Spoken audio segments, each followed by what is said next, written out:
Alhamdulillahi Rabbil Alamin. Wassalatu wassalam ala ashrafil anbiya'i wal mursalin wa ala alihi wa sahbihi ajma'in. Subhanaka la ilma lana illa ma 'allamtana innaka antal alimul hakim. Rabbi shrah li sadri wa yassir li amri wahlul 'uqdatam min lisani yafqahu qawli. Amma ba'd. Alhamdulillah ala ni'matil Islam, alhamdulillah ala ni'matil iman, wa kafa biha bin ni'mah. Allahumma sallimna li Ramadan, sallim Ramadanan lana wa tasallamhu minna mutaqabbala. Allahumma sallimna li Ramadan wa sallim Ramadanan lana wa tasallamhu minna mutaqabbala. Allahumma sallimna li Ramadan wa sallim Ramadanan lana wa tasallamhu minna mutaqabbala. Amma ba'd. Alhamdulillah, segala puji bagi Allah Subhanahu wa taala di pagi yang indah ini, di hari yang mulia ini, di bulan yang paling mulia bagi Allah Subhanahu wa taala. Kalau para ulama mengibaratkannya, bulan-bulan ini semacam putra-putra Yakub, putra-putra dari Nabiullah Yakub, di mana Ramadan ini setara dengan Nabiullah Yusuf jika dibandingkan dengan saudara-saudara yang lainnya. Manusia yang paling mulia di antara saudaranya Nabiullah Yakub adalah Nabiullah Yusuf. Orang yang diasingkan, orang yang dibuang, orang yang disingkirkan, tapi diangkat derajatnya sama Allah Ta'ala setinggi-tingginya. Maka pengibaratan bulan-bulan selama 12 bulan selama setahun ini, ibaratkan kita kalau di hari-hari yang lain atau bulan-bulan yang lain itu merupakan perkara-perkara yang normal-normal. Tapi ketika masuk ke bulan Ramadan itu adalah sesuatu yang sangat istimewa sekali. Bahkan bisa dikatakan hidupnya kita ini ya hanya untuk Ramadan.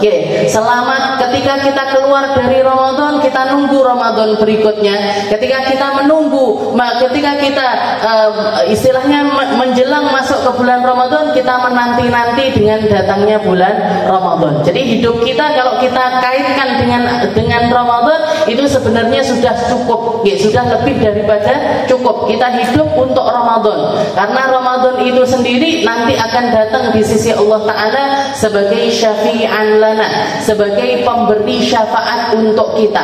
Kalau kita benar Ramadannya, lurus Ramadannya, indah Ramadannya, maka tempat kembali yang akan diberikan sama Allah Ta'ala juga adalah sebaik-baiknya tempat. Maka ketika kita duduk di sini, dikasih kesempatan untuk ngaji, dikasih kesempatan untuk belajar, kita harus paham bahwasanya kita ini adalah hamba-hamba yang sedang mendapatkan rahmat yang luar biasa banyak dari Allah Subhanahu wa Ta'ala. Di mana banyak orang nggak mendapatkannya, di mana banyak orang lalai atasnya, di mana banyak orang terhalang dari perkara-perkara yang semacam ini. Jenengan di sini, ditempatkan di sini, dibukakan telinganya di sini, dibukakan hatinya di sini, maka kita harus yakin ini semuanya adalah bentuk dari rahmatnya Allah Ta'ala untuk kita, yang semoga menjadi pertanda baik, yang semoga menjadi pertanda indah, yang semoga membawa kita ke tempat-tempat baik lainnya, kumpul sama orang-orang baik lainnya, sampai ujungnya adalah bersama dengan Nabi Muhammad Sallallahu Alaihi Wasallam, bareng sama Nabi, bareng sama Rasul, bareng sama sahabat-sahabatnya. Itu adalah perkara yang paling kita inginkan, karena Nabi Muhammad Sallallahu Alaihi Wasallam mengatakan al-mar'u ma'aman ahab. Nanti manusia akan dikumpulkan dengan mereka-mereka yang dicintanya.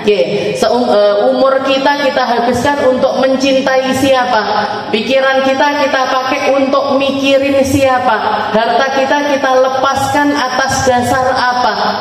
Itu semuanya adalah pembuktian atas kecintaan seseorang. Maka ketika kita mencurahkannya untuk Nabi Muhammad SAW, itu adalah pertanda bahwasanya kita ini insya Allah akan bersama-sama dengan Nabi. Di mana para sahabat dikatakan ketika keluar kalimat tersebut dari lisan Nabi, katanya para sahabat nggak ada satupun di antara kita kecuali merasa berhutang sama orang yang nanya sama Nabi tersebut. Karena hadis ini keluar karena pertanyaan seorang badui, nanya ngangkat tangannya, ditanya, dia mengatakan kepada Nabi, ya Rasul, mata sa'ah, ya Rasul, kiamatnya ini kapan? Katanya kiamatnya dekat. Apalagi turun ayat yang mengatakan iqtarabatis sa'atu wansyaqqal qamar. Ketika bulan itu terbelah, berarti itu pertanda kalau kiamatnya sudah dekat. Kiamat, bulan terbelah ini kan terjadinya di zamannya Nabi. Terbelahnya bulan ini kan terjadinya di zaman Rasulullah Shallallahu Alaihi Wasallam. Katanya Allah Taala, iqtarabatis sa'ah. Kiamat sudah dekat kalau bulannya itu terbelah. Maka sahabat itu nanya, mata sa'ahnya, kiamatnya kapan ya Rasul? Katanya dekat. Tahun ini apa tahun depan? Apa tahun depannya lagi? Dijawab sama Nabi, nggak penting kapan kiamatnya, itu nggak penting. Ma'adattalaha, yang lebih penting adalah persiapanmu untuk menghadapi kiamat itu sendiri. Spontan dia mengatakan, ma'adattulaha syai', saya enggak siap-siap apa-apa ya Rasul. Salat saya yo ngono-ngono ae, sedekahku yo ngono-ngono ae, zikirku ya gitu-gitu aja. Ini kan kita banget, Salat ngono-ngono tok yo an. Akean ngantuke timbang ora, akean ngope timbang ora, akean iling liyane timbang ora. Gitu-gitu aja. Salat kita gitu-gitu aja, sedekah kita gitu-gitu aja, zikirnya kita gitu-gitu aja. Kata sahabat itu, ma'adatu syai'an, saya enggak siap-siap apa-apa ya Rasul. Illa hubbullah wa hubbu rasulih. Yang saya siapkan cuman saya yang pasti saya punya cinta sama Allah. Saya punya cinta sama Allah, saya punya cinta sama Rasul. Saya punya cinta kepadamu ya Rasul. Maka Rasulullah sedikit diam sebentar, habis itu nengok lagi sama sahabat tersebut. Setelah itu beliau mengatakan, almar'u ma'aman ahab. Orang nanti dikumpulin sama yang dicinta. Bukan yang senasib. Bukan sama yang senasib. Bukan sama sealumni, enggak. Jangan enggak ngumpul sama konco TK biyen, konco SD, konco SMP. Makanya saya agak bingung itu apa? Orang itu ngapain? Kok reunian, tahun depan reuni lagi, tahun depannya lagi reuni lagi. Ini sebenarnya esensinya ini apa sebenarnya? Karepe bikin reuni ini apa? Kalau memang dibikin reuninya itu atas dasar kebaikan, atas dasar kebaikan, tujuannya baik, nyambung silaturahim lagi, nyambung sama guru-gurunya yang dulu, habis itu mungkin ngasih hadiah-hadiah kepada gurunya, ngasih perkara-perkara yang bikin mereka senang, silahkan. Tapi tetap sambungkan amaliyahnya dengan Allah, sambungkan amaliyahnya dengan Rasul. Enggak kumpul-kumpul mangan-mangan, satu pamer mobil, satu pamer baju, satu pamer bojo anyar. Angel. Kalau sudah kayak gitu, ini harapannya apa ini?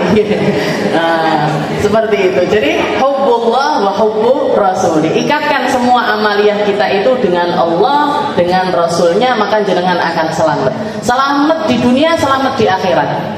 Karena kalau tujuan kita satu itu ngenteng-ngentengi pikiran. Ngenteng-ngentengi pikiran. Ya Allah, saya sholat. Kenapa? Lillahi ta'ala. Saya sedekah, kenapa? Lillahi ta'ala. Saya ngaji, kenapa? Lillahi ta'ala. Saya nutup aurat, kenapa? Lillahi ta'ala. Gampang. Nggak usah milih yang mana ya hari ini pakaian saya, yang pantes, yang bikin orang terkesima, yang bikin orang ngelirik saya. Nggak metu itu Bu. Tujuan-tujuan itu nggak akan keluar ketika kalau tujuan kita itu cuma satu. Pokoknya aku nyapo-nyapo lillah wali rasuli, lillah wali rasuli. Itu sangat-sangat bikin ringan pikiran. Sangat-sangat jangan nggak akan depresi, nggak akan stres kalau sudah tujuannya Allah, tujuannya adalah Rasulullah. Tapi yang bikin orang beban zaman sekarang ini, yang bikin orang merasa berat, yang bikin orang stres, depresi, penyakit mental segala macam namanya, modelnya dan lain sebagainya, itu pun jenenge mek siji.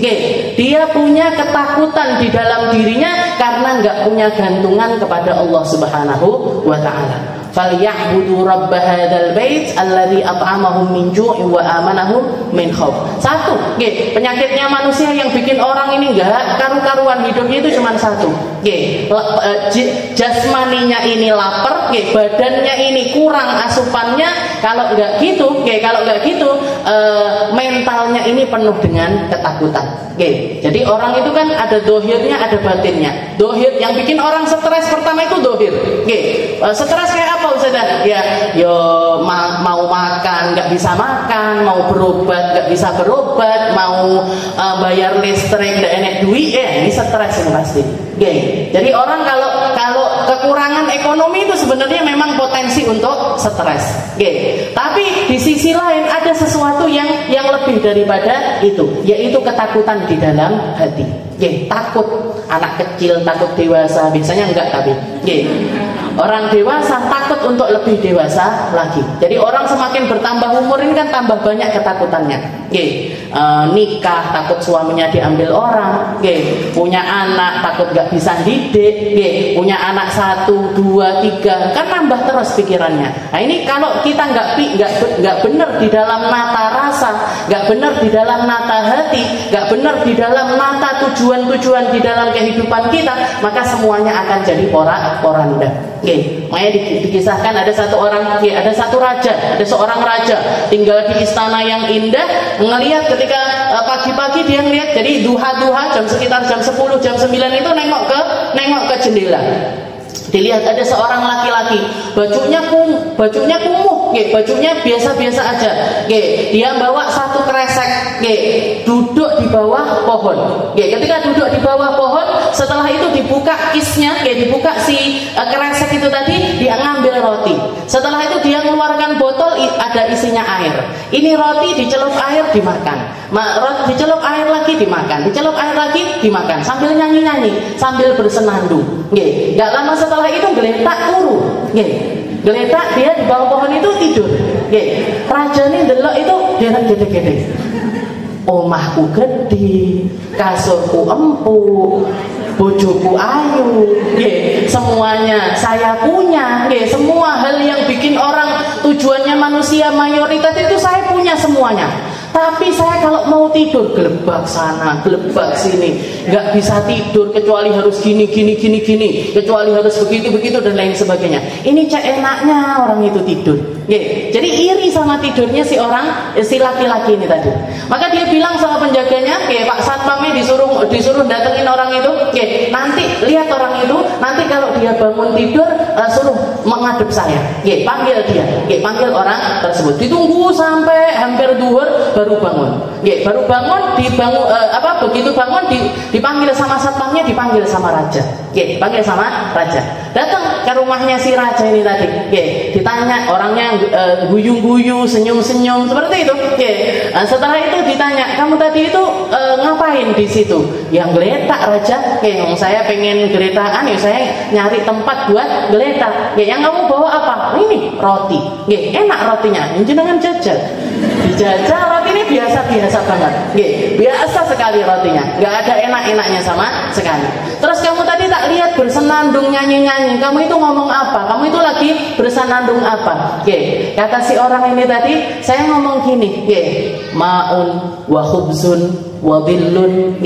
Katanya dia, saya punya air, saya punya roti, saya punya tempat berteduh. Hada na'imun ajallu. Katanya dia, ini semuanya adalah nikmat-nikmat yang besar. Ini semuanya adalah nikmat-nikmat besar. Saya termasuk orang jahatu ni'mata rabbi in qultu anna mukillu. Saya adalah orang yang gak tahu diri kalau sampai bilang aku ini orang gak punya apa-apa. Saya ini orang yang benar-benar kufur atas nikmatnya Allah Ta'ala kalau sampai saya mengatakan di dalam diri saya ini mukillun, orang yang gak punya apa-apa, orang yang sedikit, atau orang yang gak dapat nikmat. Bisa kamu seperti itu? Bisa. Bisa langsung tidur kamu? Bisa. Setelah itu si raja ini gini saya nggak ngerti nih, jalan pikirnya, pola pikirnya si orang miskin ini tadi dia nggak nyampe, kok bisa dia senikmat itu di dalam menjalani kehidupan. Maka si pemuda ini tadi ketika melihat kegusaran di dalam hati rajanya, dia mengatakan, wahai raja, kamu tahu apa yang bikin saya ini rohah? Kenapa kok saya ini punya hati yang lapang? Taraktud dunya kullaha. Saya memilih untuk menjadikan dunia ini di belakang saya. Saya enggak memasukkan sedikit pun di dalam hatiku, mau hilangkah, mau datangkah, mau adakah, mau enggak adakah. Saya tahu persis nikmat terbesar adalah ketika aku punya hati yang penuh syukur kepada Allah Subhanahu wa Ta'ala. Itu yang bikin saya ini gembira. Yang bikin kamu stres kayak gini nggak bisa tidur ini apa? Yo kakean mikirin dunia, kakean mikirin apa yang sekarang ini kamu miliki, dan sangat-sangat ketakutan untuk meninggalkan itu semuanya atau mengeluarkan itu semuanya. Padahal kalau kita mau mikir, wahai raja, kalau kamu punya kalau kamu lagi kehausan sekali, setelah itu saya punya air, saya punya air 1 botol, kamu kehausan sekali, mau nggak hartamu ini diberikan kepadamu semuanya untuk tak kasih setengah gelas, setengah dari minuman saya? Ya pastinya, mau saya sudah haus, mau itu harganya berapapun tak tabrak. Wahai raja, kalau kamu misalkan kebelet pipis terus nggak bisa pipis, dikasih penyakit sama Allah Ta'ala untuk nggak bisa pipis, kecuali dengan membayar dengan seluruh hartamu, mau bayarnya apa enggak? Ya tak bayarkan, sakitnya pasti luar biasa. Itu loh hakikatnya dunia. Dunia itu nggak lebih mahal dibandingkan seteguk air dan juga kencing. Seteguk air sama seteguk kencing kan nggak pas. Seteguk air sama kencing itu nggak setara dengan seluruh hartamu ini tadi. Nah ini caranya orang mikir itu. Islam ini yang datang, Rasulullah itu datang untuk memahamkan kita syariat yang semacam ini. Jadi beban hidup itu nikmat, hidup itu jadinya nikmat. Apapun keadaan kita, musibah apapun yang terjadi di dalam diri kita, cobaan seperti apapun yang Allah Ta'ala hadirkan kepada kita, Allah Ta'ala ngasih cobaan pasti ngasih jalan keluar. Inna ma'al usri yusra, fa inna ma'al usri yusra. Setiap masalah ada jalan keluarnya, setiap kesulitan ada jalan keluarnya. Allah Ta'ala ngasih itu semuanya ke dalam diri kita, cuma satu tujuannya, ayyukum ahsanu amala. Respon terbaikmu itu apa? Ketika kamu dapat nikmat, kamu bisa merespon baik apa enggak? Ketika kamu dapat musibah, kamu bisa merespon baik apa enggak? Respon baiknya musibah apa? Sabar. Respon baiknya nikmat apa? Syukur. Itu aja sebenarnya solusi di dalam setiap hal ketika kita menjalani kehidupan kita. Mungkin Ramadan ini jadi jalannya kita untuk jadi orang yang lebih baik. Orang yang lebih baik, mikirnya lebih baik, hatinya tambah baik, imannya tambah baik, Islamnya tambah baik. Sehingga semua yang Allah Ta'ala hadirkan, terutama setelah hari kematian kita, juga adalah perkara-perkara yang baik. Kita lanjutkan pembahasan kita. Kalau minggu lalu kita bahas tentang sunnah-sunnahnya puasa, macam-macam, cepat-cepat buka, memperlambat sahur, setelah itu sholat tarawih, sholat witir, sholat tasbih, zikir dan lain sebagainya. Yaitu semuanya adalah hal-hal yang Allah Ta'ala tawarkan untuk kita lakukan selama bulan Ramadan. Imanan wahtisaban, dengan penuh rasa iman, dengan penuh kesabaran sampai akhir Ramadan. Kita niatkan sampai akhir Ramadan. Ya Allah, saya ngaji sampai akhir Ramadan. Ya Allah, saya baca Al-Quran sampai akhir Ramadan. Ya Allah, saya tarawih sampai akhir Ramadan. Ya Allah, saya witir sampai akhir Ramadan. Nanti yang membuktikan Ramadan kita ini berhasil apa enggak, mana dari Ramadan kita yang berhasil atau tidak, itu dilihat setelah keluar dari Ramadan. Mana yang masih bertahan dari amaliyah tersebut. Amaliyah malam kita berapa ini yang nambah setelah keluar Ramadan? Qurannya kita mana ini yang bertahan sampai akhir Ramadan, sampai keluar dari Ramadan? Itu yang memperlihatkan kita ini dirubah apa enggak sama Ramadan. Kita ini benar-benar terdidik atau tidak dengan Ramadan. Lek metu ke Ramadan malah tambah enggak genah, itu tandanya kalau Ramadannya enggak berhasil. Moga-moga panjang umur sampai Ramadan berikutnya lagi. Nanti belajar lagi. belajar terus. Okay. Kita masuk sekarang ke babul i'tikaf. Okay. Bab tentang i'tikaf. Okay. Bab tentang i'tikaf. Jadi i'tikaf ini ibadah yang Allah Ta'ala tawarkan seringkali berbarengan dengan Ramadan. Seringkali berbarengan dengan puasa. Karena ada sebagian ulama yang orang iktikaf itu harusnya ya sambil puasa. Ada yang mensyaratkan hal tersebut. Tapi kalau di madhabnya Imam Syafi'i mboten. Jadi iktikaf itu ibadah sendiri, puasa itu juga ibadah sendiri. Tapi yang paling sering nampak pada amaliyahnya Nabi di dalam bulan Ramadan adalah beliau seringkali mendedikasikan hari-hari Ramadannya ini untuk iktikaf. Dan iktikafnya itu disambung antara malam sama siang. Jadi misalkan beliau iktikaf di tanggal 21, malam 21 misalkan. Mulai malam maghrib itu beliau iktikaf sampai subuh, habis subuh masih lanjut lagi. Tak mungkin sampai zuhur atau sampai asar.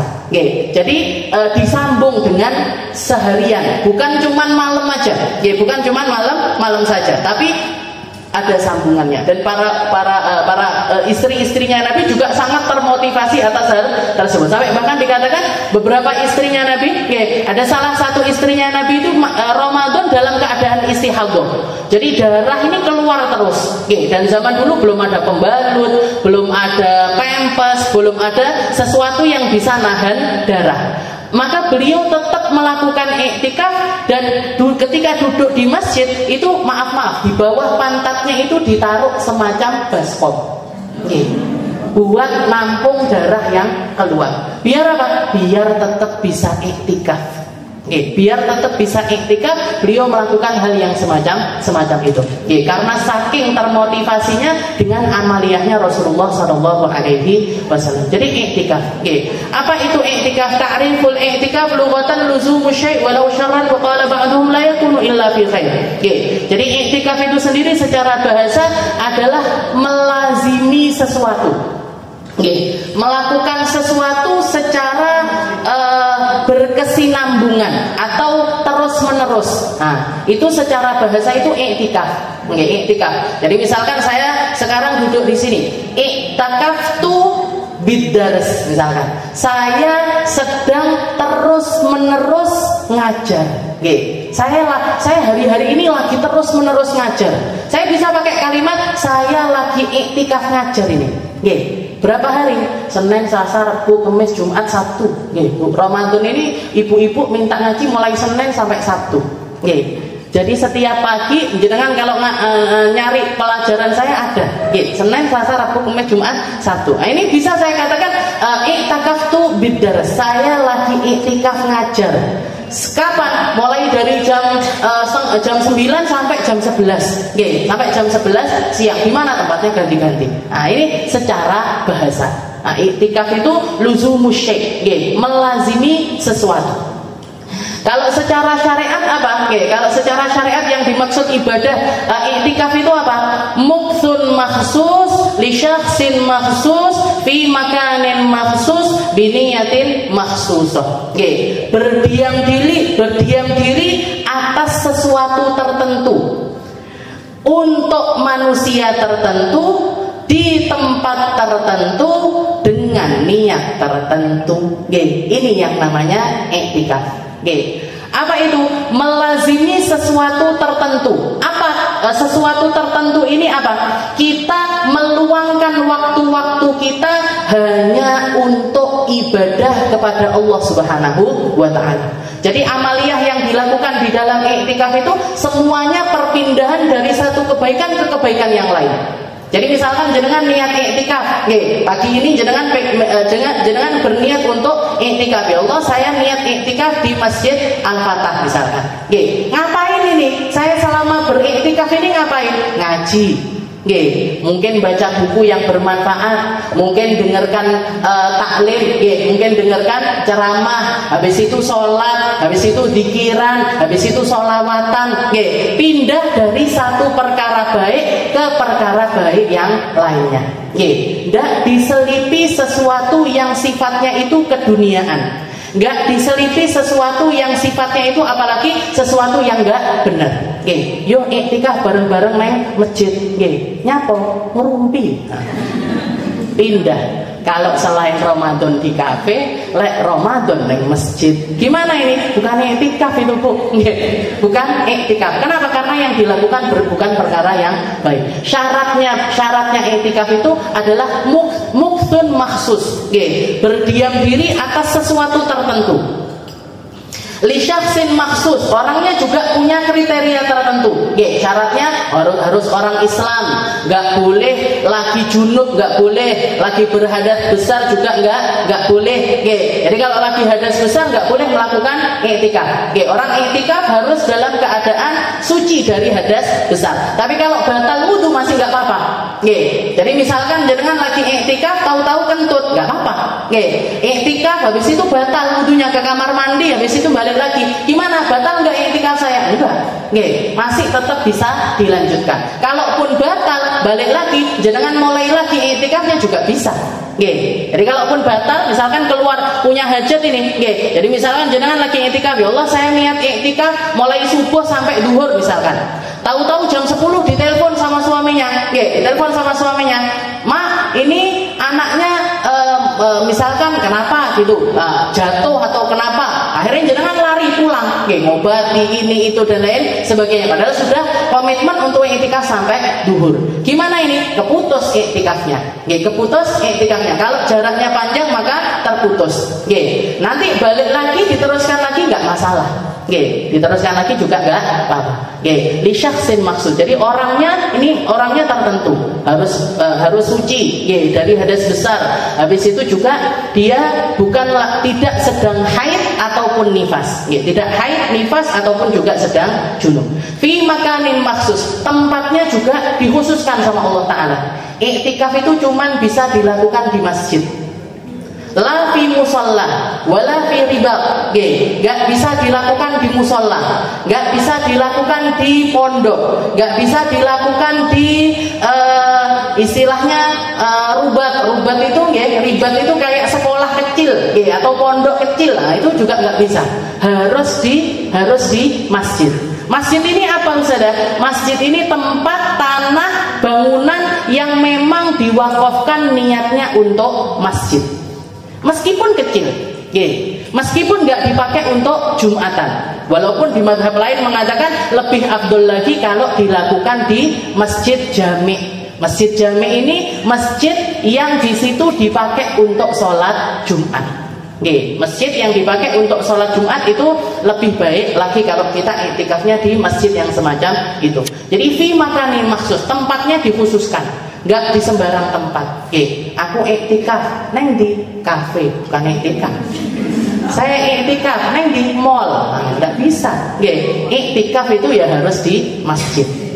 Walaupun nanti, jadi istilahnya kalau untuk perempuan itu ada rukhsah, ada keringanan. Perempuan itu bahkan sah iktikafnya di rumah. Kalau laki-laki wajib di masjid. Kalau laki-laki nggak boleh kecuali di masjid. Dan di masjid jami' lebih bagus lagi. Tapi kalau perempuan boleh iktikaf bahkan kalau misalkan dia itu di rumah. Di rumah boleh iktikaf. Kalau rumahnya punya tempat tertentu untuk ibadah maka iktikafnya di situ. Jadi misalkan jangan punya rumah ada musolanya.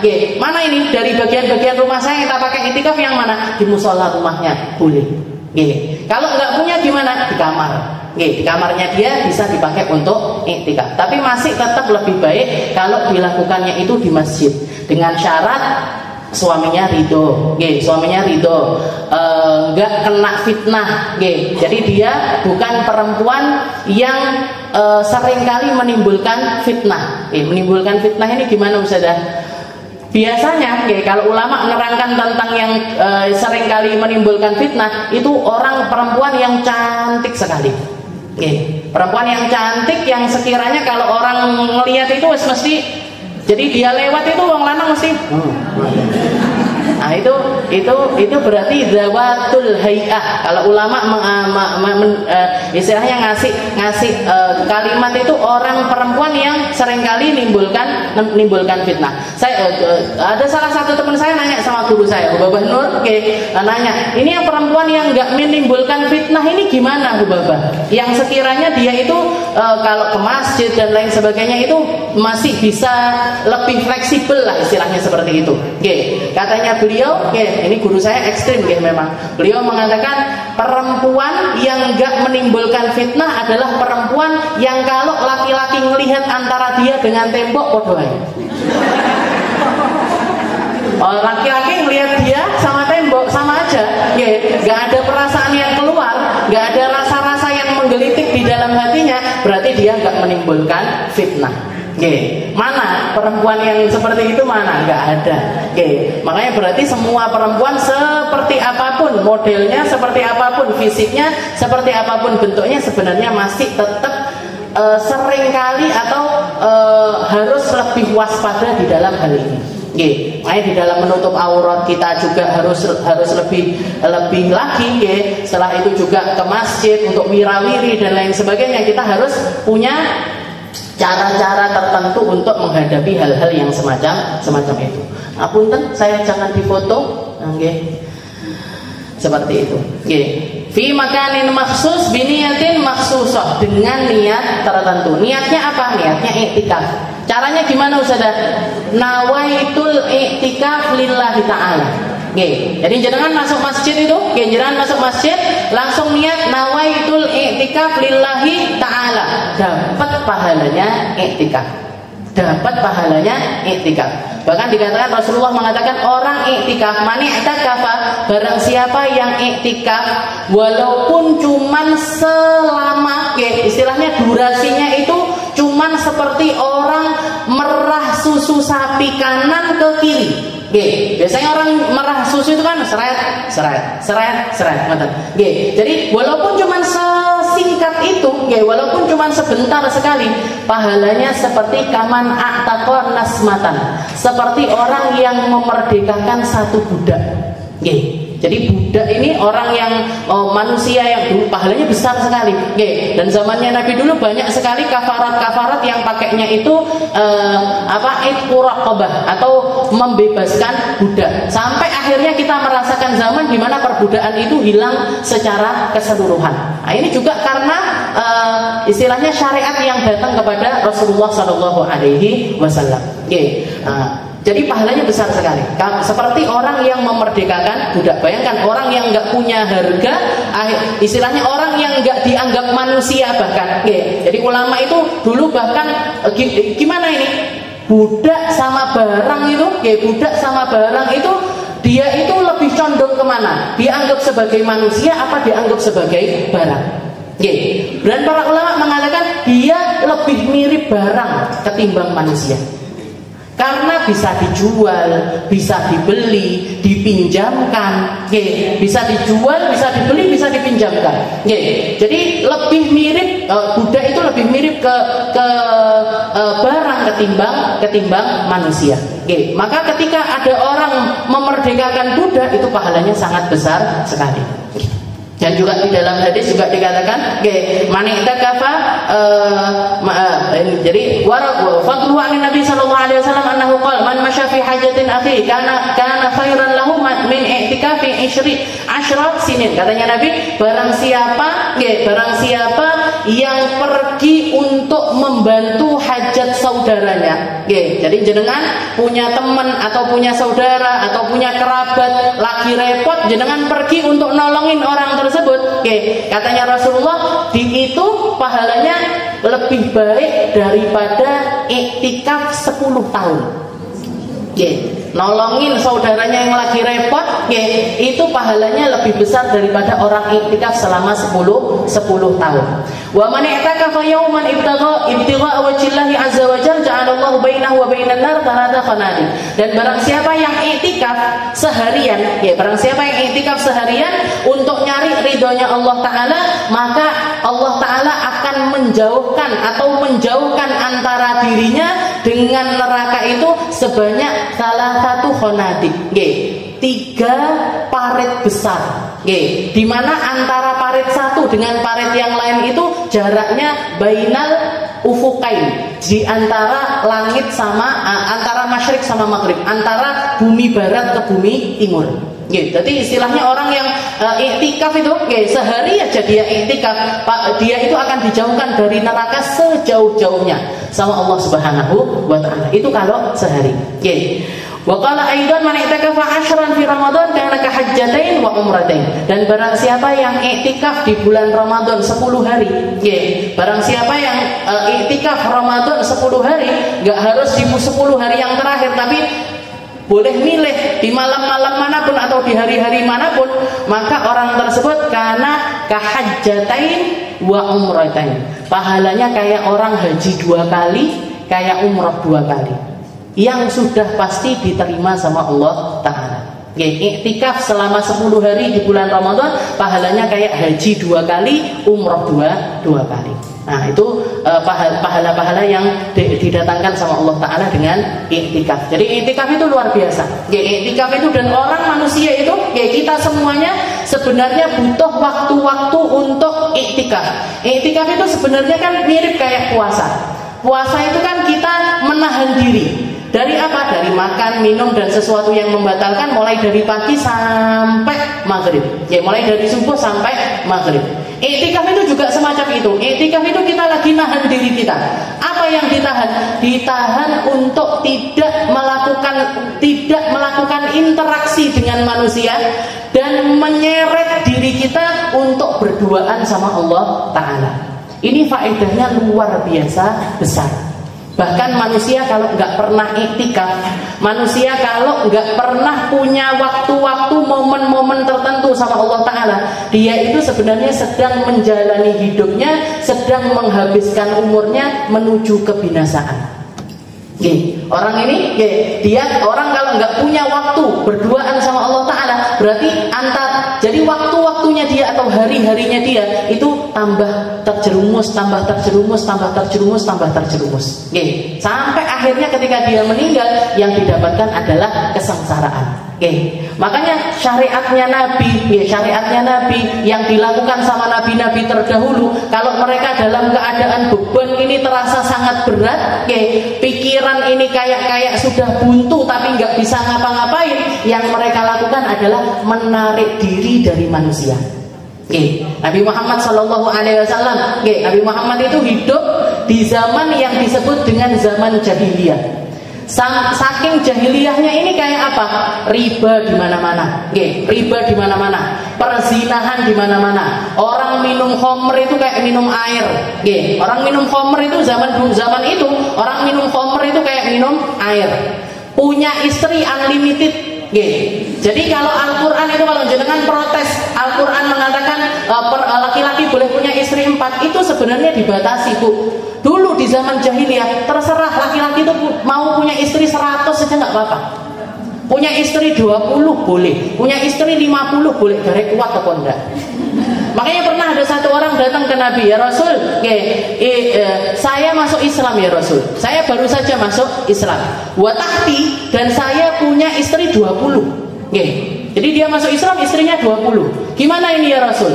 Katanya Rasul, ceraikan yang 16, pertahankan 4. Ceraikan yang 16, pertahankan 4. Berarti apa? Dilongi, Bu. Dulu zaman jahiliyah itu enggak, terserah. Bahkan sampai ke tingkat kalau orang punya istilahnya suami, istri bapaknya, kalau bapaknya meninggal diwariskan ke anaknya. Saking jahiliyah sampai pikirannya itu seperti itu.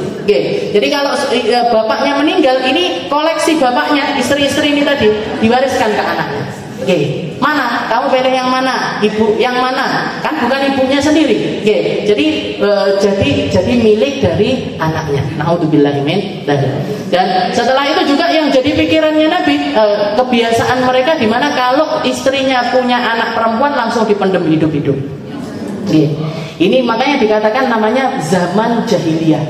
Rasulullah mikir, ini manusia ini sudah gak kayak manusia. Lebih parah daripada hewan, kelakuannya, cara pikirnya, akhlaknya, modelnya. Rasulullah nggak ngerti harus gimana. Rasulullah nggak paham apa langkah yang harus dilakukan ini apa. Maka yang beliau lakukan apa? Uzlah, Bu. naik ke atas Gua Hira beliau. Dikatakan mulai usia 30 tahun lebih itu Rasulullah sudah seringkali naik turun ke Gua Hira. Berapa lama? Kadang 10 hari, kadang sebulan, kadang seminggu, kadang 20 hari bersendirian di atas Gua Hira. Nanti Sayyidah Khadijah yang keroyo-royo untuk ngantarkan bekalnya, ngantarkan makanan, ngantarkan perbekalannya Nabi itu Sayyidah Khadijah. Jadi beliau memilih untuk narik diri. Biar apa? Ini mikir, beliau lagi istilahnya lagi nyari momen antara dirinya dengan penciptanya. Saya ini kenapa hidup? Setelah saya hidup ini nanti ngapain? Setelah saya hidup, setelah nanti kalau saya mati terus kenapa? Apa yang terjadi? Itu yang beliau pikirkan. Hal-hal semacam itu yang beliau pikirkan. Dan beliau milih Gua Hira kenapa? Karena di Gua Hira itu ada satu lubang yang kalau ngelihat ke lubang tersebut langsung kelihatan Ka'bah. Dan Rasulullah dari kecil senang sekali ngelihat Ka'bah. Jadi hiburannya beliau di Gua Hira itu yang ngelihat Ka'bah itu tadi. Sampai tambah umur 38, 39 itu tambah intens lagi uzlahnya. Nanti kalau yang hari-hari yang lo biasanya uzlah seminggu, nanti turun 2 bulan, 3 bulan, naik lagi.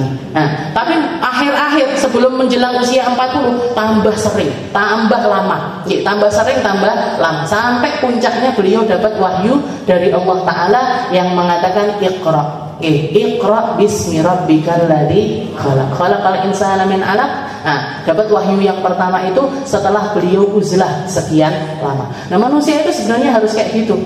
Kita sebenarnya duduk di sini ini juga lagi uzlah. Lagi uzlah kita. Karena saya yakin jenengan keluar dari majelis, kembali ke dunianya, kembali dengan hiruk pikuknya keadaan, balik lagi dengan rutinitas harian itu tadi, itu kan penuh ini di dalam otak kita. Gimana caranya nge-refresh lagi itu gimana? Momennya seperti yang terjadi kepada Nabi. Iqra. Bacalah wahai Muhammad. Kalau nggak bisa baca, nggak ngerti, jangan baca Al-Quran jibek, nggak ngerti yoan isine Al-Quran, maka dengarkan. Iqra. Rasulullah ketika dikatakan Iqra, bacalah wahai Muhammad, beliau mengatakan ma'ana biqari, saya nggak bisa baca. Saya bukan orang yang bisa baca. Iqra, tetap disuruh baca. Terus disuruh baca sama malaikat Jibril. Nah, jadi manusia itu harusnya punya harian, kita harus punya waktu untuk kita sama Allah. Mingguan harus punya, bulanan harus punya, tahunan juga harus punya. Tahunan juga harus punya. Di antaranya yang paling efektif adalah dengan cara kita beriktikaf. Tempatnya ditentukan sama Allah Ta'ala, amaliyahnya ditentukan sama Allah Ta'ala, niatnya juga ditentukan, keadaan kita juga ditentukan. Nah, ini yang namanya iktikaf. Wa ahkamul i'tikaf arba'ah. Dan i'tikaf ini 4 hukumnya. Ada kalanya wajib, ada kalanya mandub, ada kalanya makruh, ada kalanya haram. Kapan wajib? Idza nadarahu, kalau dia bernadar. Kalau dinadarkan maka hukumnya wajib. Seperti yang dikatakan sama Sayyidina Umar, ya Rasul, inni nadartu an a'takifa fi Masjidil Haram lailan. Ya Rasul, saya pernah bernadar untuk iktikaf di Masjidil Haram. Saya niat iktikaf di Masjidil Haram. Gimana ya Rasul? Katanya Rasul, ya tunaikan. Kalau kamu bisa ke Haram, kalau kamu bisa ke Mekah, maka berarti lakukan iktikaf tersebut. Tunaikan nadarmu. Nah, ini yang dilakukan sama Sayyidina Umar. Iktikafnya iktikaf apa ini? Iktikaf wajib. Jadi kalau dinadarkan hukumnya jadi wajib. Kita misalkan komitmen sama diri kita, ya Allah, Ramadan ini wallahi saya akan iktikaf di malam-malam terakhir Ramadan. Di malam-malam terakhir Ramadan atau 10 hari terakhir dari Ramadan. Gimana ini? Berarti iktikafnya hukumnya jadi wajib. Hukumnya jadi wajib. Kalau dinadarkan maka hukumnya jadi wajib.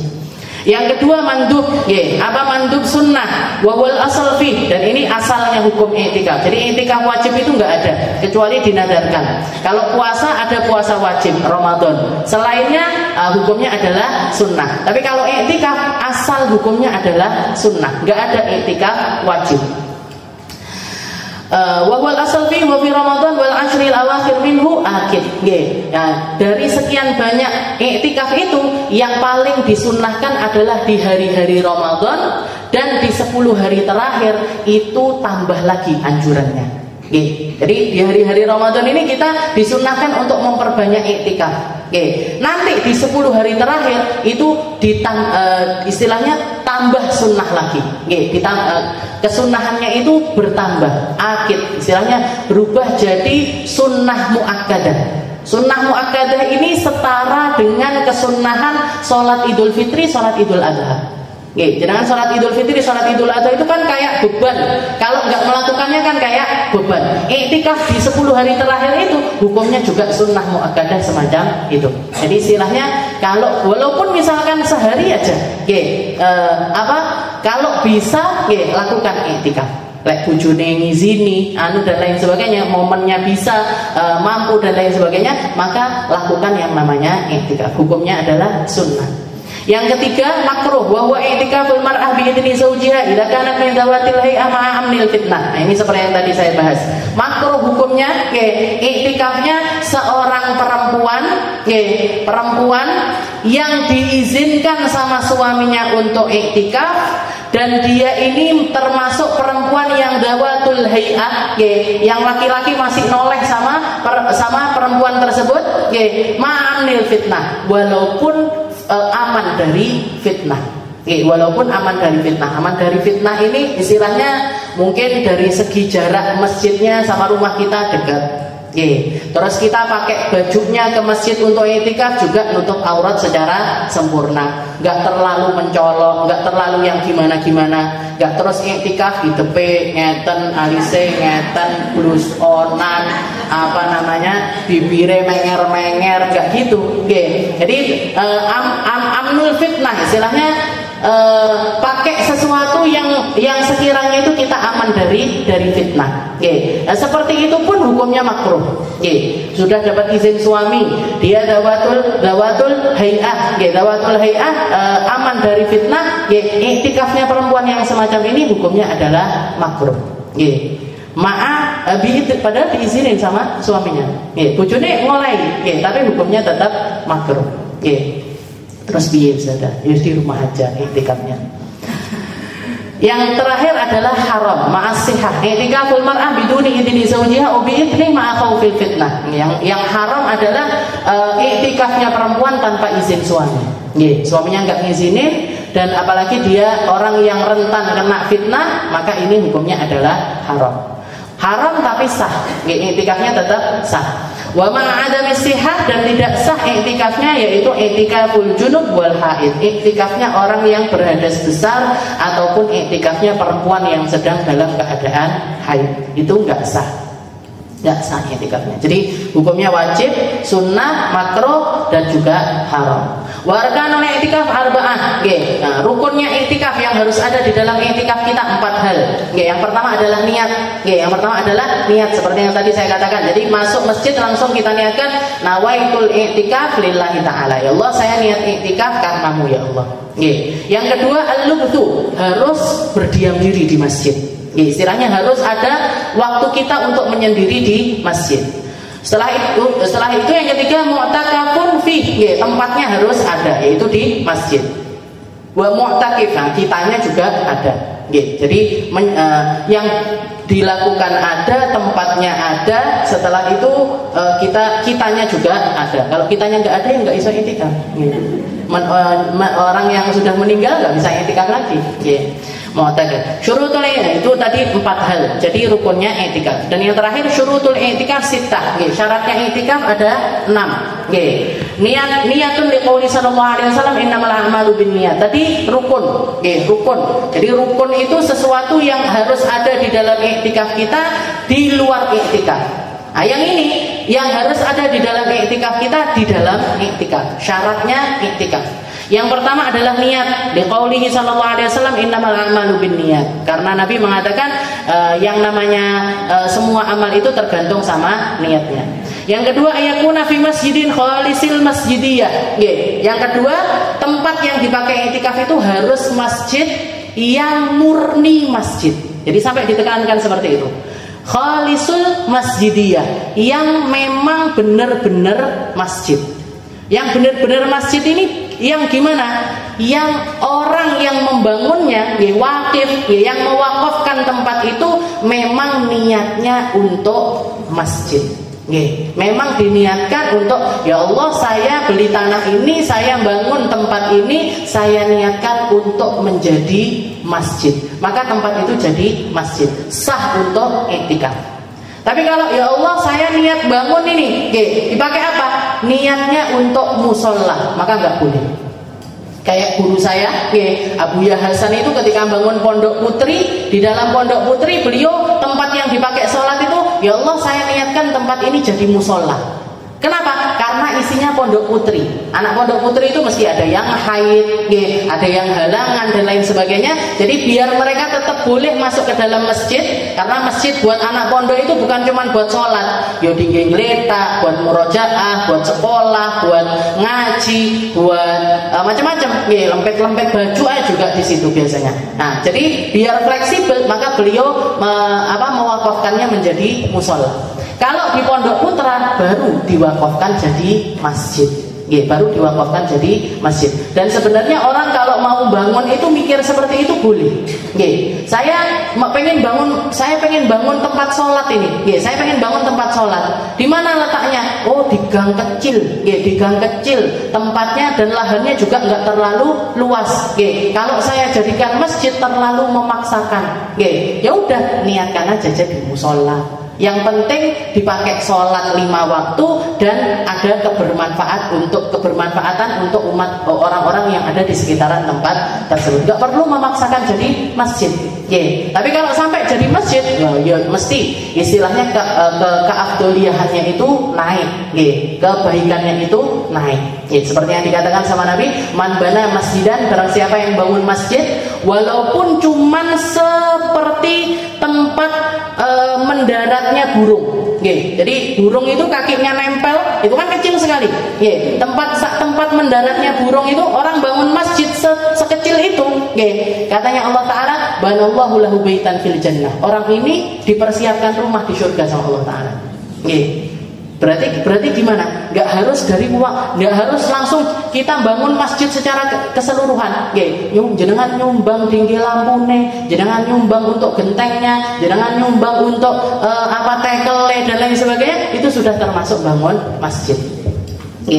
Jadi khalisul masjidiyah la yasifu fi nahwi musalla aw riba. Enggak sah kalau dilakukan di musalla ataupun juga riba. Al-lubtu fi fawqa tuma'niyati shalah. Nah, i'tikaf ini seberapa lama? Minimalnya ini seberapa? Fawqa tuma'ninah. Di atasnya tuma'ninahnya salat.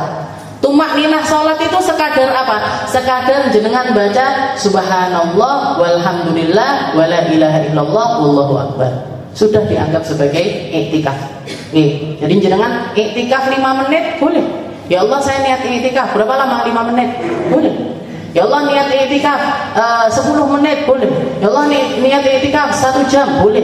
Ya Allah, niat iktikaf 2 jam boleh. Makanya kalau jenengan berangkat taraweh, masuk ke dalam masjid, kalau tempatnya adalah masjid, masuk ke dalam masjid, niatkan iktikaf. Maka selama jenengan di tempat tersebut dapat pahalanya iktikaf. Dapat pahalanya iktikaf. Fawqa tuma'ninati shalah ay al-wuquf fala yasihu ma'al murur biduni wuquf. Amma binisbah lil taraddud fa yasih li anna hukmu ka hukmil wuquf. Maka enggak sah kalau cuman ngliwati masjid. Jadi misalkan jenengan masuk sini, nanti turun, masuk dari satu pintu, keluar dari pintu yang lain. Nah, waitul i'tikaf karo mlaku. Jiko sandal di seberang sana. Gimana ini? Enggak sah i'tikafnya. Harus ada duduknya.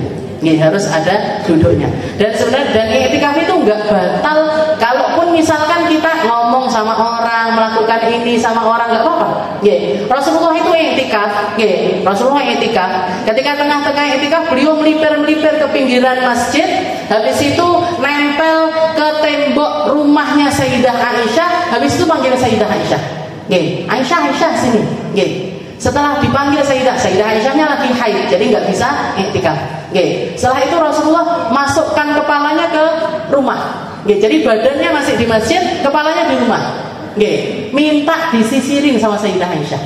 Nggih. Jadi jaluk disisiri sama Sayyidah Aisyah, tapi nggak pengen iktikafnya ini lepas. Nggih. Gimana ini? Sah apa enggak iktikafnya? Boleh. Nggih, boleh. Jadi jenengan lagi iktikaf, nggih. Melek nanti misalkan lagi puasa iktikaf. Pengen bukone makan apa gitu. Nggih. Tahu-tahu ada orang tukang kolak liwat. Aku melek kolak, nggih. Turun sebentar tuku kolak. Habis itu naik lagi ke masjid. Gimana? Boleh. Nggih. Jadi iktikaf itu pokoknya jedanya nggak lama. Kalau jedanya lama baru kepotong iktikafnya. Tapi kalau sebentar-sebentar seperti itu nggak apa-apa. Ke kamar mandi, wudhu, seperti itu nggak apa-apa. Nggak membatalkan, tidak memutus iktikafnya. Lianna hukmul hukum. Lain yang keempat, at-taharah 'anil hadatsil akbar. Suci dari hadas besar. Kalau dari hadas kecil enggak wajib suci dari hadas kecil. Jadi misalkan jenengan iktikaf sampai ketiduran atau iktikaf turu terus, nggih. Jadi iktikaf tapi tidur terus.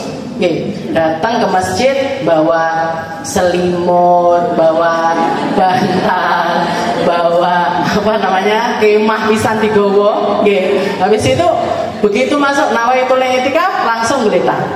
Sampai subuh. Gimana ini? Boleh, sah iktikafnya. Karena apa?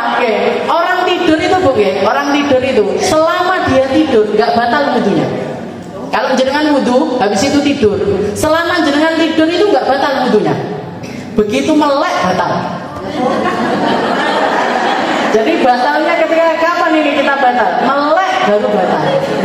Tapi selama kita tidur itu nggak batal wudunya. Makanya iktikafnya orang tidur sah. Iktikafnya orang tidur itu sah. Tapi yo ngoten.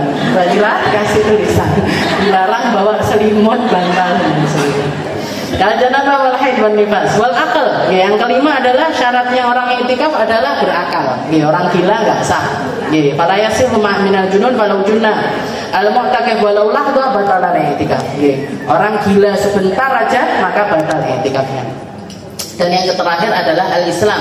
Fala yasihu min kafir. Maka tidak sah iktikafnya orang kafir. Wallahu a'lam bishawab. Ini tadi adalah bab tentang iktikaf.